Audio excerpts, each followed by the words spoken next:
Nasa Malacanang na ngayon ang bola kung sususpindihin o babawasan ang excise tax sa langis. Isusumite na kasi ng Senado sa Malacanang ang panukalang Senate Bill No. 1982 na inadopt ng Kamara. Yan ang ulat ni Luisa Erispe.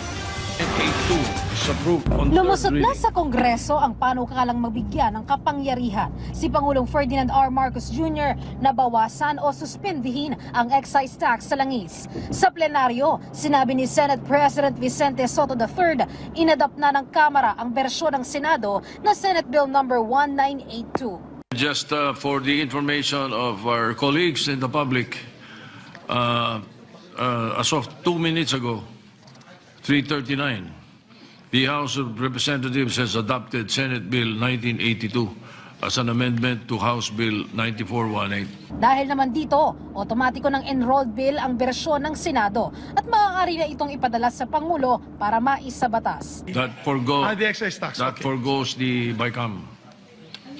Thank you, Mr. President. Automatically enrolled copy will be sent to the President.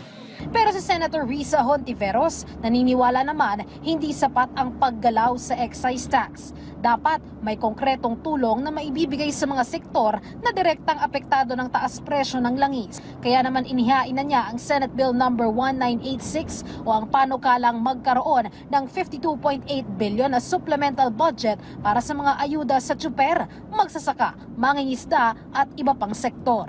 This measure must be complemented by a supplemental budget. Kailangan natin ng direktang tulong para sa mga sektor na pinakaapektado, ang ating mga tsuper, mananakay, magsasaka, mangingisda, at iba pang umaasa sa araw-araw na paggamit ng krudo. Si Senator Sherwin Gatchalian naman, minumungkahi na maging electric vehicles na ang mga pampublikong sasakyan. Sa pamamagitan nito, hindi sila lubos na aaray tuwing may paggalaw sa presyo ng langis.